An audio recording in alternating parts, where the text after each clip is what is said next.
This is your daily real estate syndication show. I'm your host, Whitney Sewell. We're continuing the conversation with our guest today, Eric Most. I hope you've been listening to this series and you've been learning how to be a better steward of this property or finances, financial capital, whatever it may be, even your time that you've been given. Our guest today is an expert in just that. We're continuing that conversation. But today, if you have been concerned about the exit plan that most people have when they talk about doing 1031s, you're going to want to listen to today's show. He has a different option for you as opposed to having to die to get out of this 1031 plan that a lot of investors are in. Eric, I hear often, this concern of going from one 1031 exchange to another 1031 exchange to another 1031 exchange. I mean, I hear it often, like, when does it stop? And oftentimes, unfortunately, it's the exit plan, like you and I've talked about, is death, right? Mm-hmm. And we would often probably prefer a different exit plan, right? Yeah, but absolutely. I know you all have a solution, for this, and let's dive in there. Yeah, absolutely. Yeah, I always think that death is a pretty bad exit plan as it relates to our investments, right? I mean, and why we say that, just to be clear, I mean, most of your listeners will know this very clearly, but why death is the exit is because our children, the inheritors of that asset, will get a step up in basis and won't have to pay that huge capital gain. So if they then sell that asset, they broke that cycle. But how do you do that today? Well, what's also very interesting about those assets that we see, that they now think the exit plan is really probably only death, is a lot of times those assets aren't ones that are really necessary for income either at this stage. And so they had been, right, as they've been building that portfolio and 1031 exchanging over the years. And you keep having to get hairier and bigger and sometimes uglier in the assets, and compressed time that you have to find it. Well, a great exit strategy is gifting that asset. So just like we talked before about gifting real estate, you can gift real estate that's been in 1031 exchanges. Now, here's the beautiful thing. Remember, we don't pay any depreciation recapture. And by gifting into a donor advised fund or a supporting organization, which is another tool that NCF has, you get the benefit of fair market value deduction. So let's take that property that you've been 1031 exchanges. It started as just a small little house or small little duplex so long ago that you picked up for $25,000. That was your original basis. And as you've moved along, right, you've upgraded and upgraded and upgraded along the way. And now that asset's $1 million property, a $2 million, a $10 million property. Who knows where that's gone over the years. By gifting it to NCF instead of just doing the next 1031 exchange, you get a fair market value deduction, and we pay no depreciation recapture. So you get the benefit of avoiding that capital gain from that $25,000 original basis to where you're exiting it. And you didn't have to die. And so the proceeds then flow into your giving fund, and you're able to grant those or invest them, as we talked about in other segments about using, impact investing, things like that, and making kingdom impacts in different manners. Yeah, that's great. Right. I mean, it's I love that we have this option, because we're so concerned about having to pay that tax bill. Right. Yeah. And in this way, we can have a much bigger impact. Yeah. And this dovetails into another discussion that we were going to have. But I hit on it a little here, so I might as well just jump right in. You might also have listeners who one of their friends had a foundation, like, oh, you should have a foundation. And there is a place for a foundation or a private foundation for the work of some of these asset classes. But not for a 1031 exchange and not for an asset gift, a hard asset gift. Okay. So a private foundation, if you were to do that exact same strategy that we talked about, gifting that property into a private foundation, you get the charitable benefit of original basis. So you get that charitable benefit of that $25,000.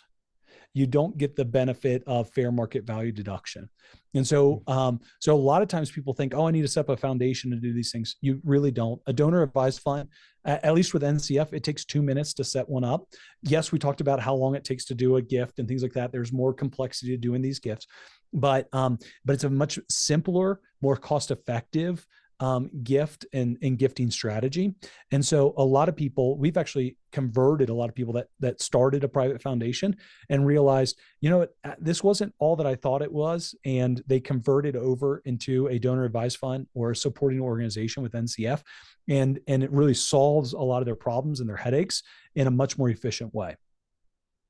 Yeah, you're talking about a private foundation. I hear people talk about private foundations often as well. But maybe help us to, obviously at a high level for time's sake, unfortunately, we talked about private foundation, donor advised fund, and supporting organizations.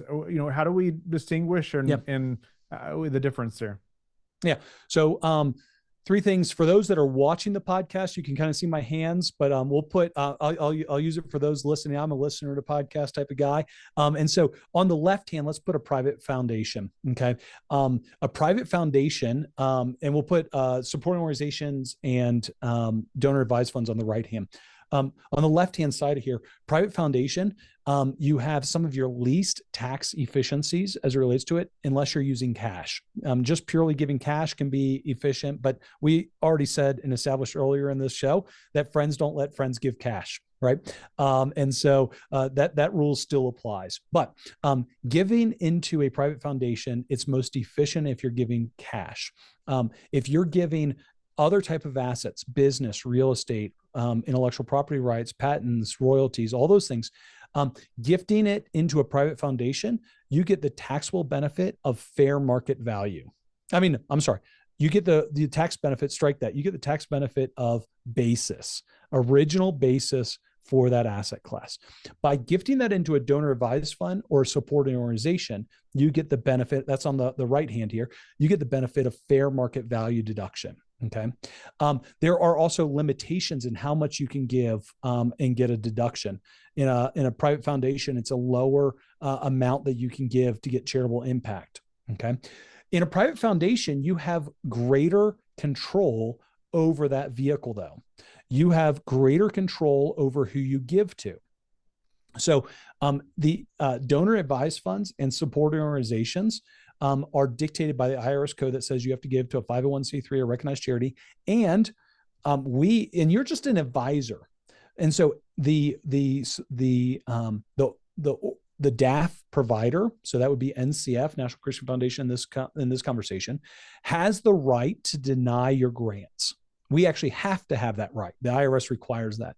In a private foundation, you've got nobody telling you, no, you can't give to this organization. And so you have greater control in the private foundation. So the more control you have, generally speaking, the less taxable benefit you get. So on the donor advised fund, NCF actually becomes the owner of those assets, or part owner if you gave part of it. And so because of that, you get better tax treatment, but you have a little less control. So NCF has the right to say, no, we won't grant to those. And NCF, we allow you to grant to anything that is a 501c3 or recognized charity, as long as it's not antithetical to an orthodox view of Christianity. If it's innocuous, no problem. So if you want to give to, like I said before, American Heart Association, Wounded Warrior, Alzheimer's Association, no problem whatsoever. There's no faith component to the work that they do. But we aren't going to give to things that are antithetical to Orthodox Christianity. We'll say no to those things. So we've talked a lot about donor advised funds, and many of you have heard the word supporting organization that I've used. Whitney just used it a minute ago. This is another tool. It's very similar to a donor advised fund, but you actually have more flexibility in a supporting organization. Generally speaking, it takes more assets to have a supporting organization. It generally takes about a minimum of about $10 million of charitable assets to have a supporting organization, but it works much more similar to a private foundation. So you, in a donor advised fund, you're not able to pay program expenses.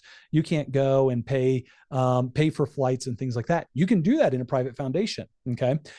You can do that in a supporting organization though. So there's more similarities between those two charitable vehicles. You're able to, in a private foundation, employ family members. You're not able to employ anybody in a donor advised fund. In a supporting organization, you are able to employ people, but they cannot be family members.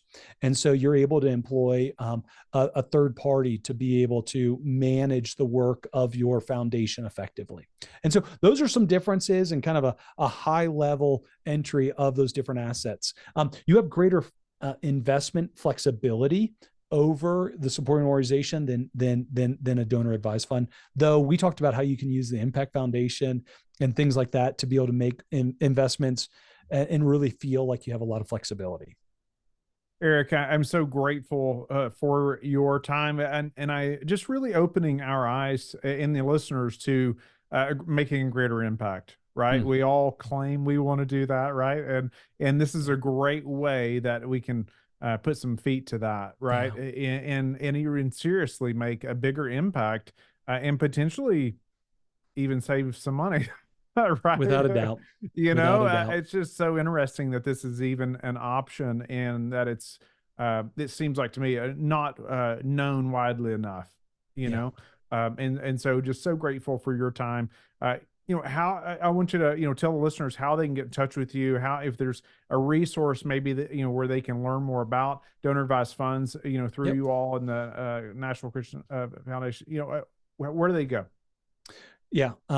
So easiest place to find information on NCF is ncfgiving.com. That's ncfgiving.com. It is a treasure trove of information. I would actually encourage you. There's this thing that you can sign up. You'll get a pop-up the first time you go there, and it invites you to sign up for the Saturday 7.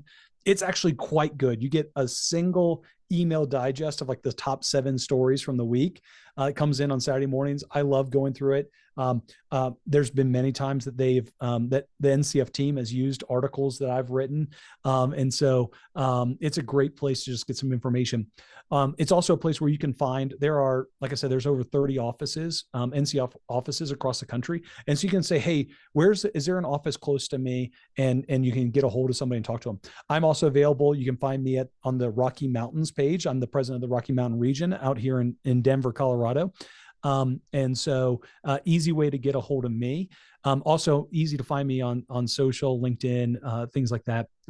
I also am the host of the Generosity Now podcast, where Whitney, you've been on the show, and that's a great way to continue to hear more stories, more examples of how you can be generous and steward all that God has entrusted to you.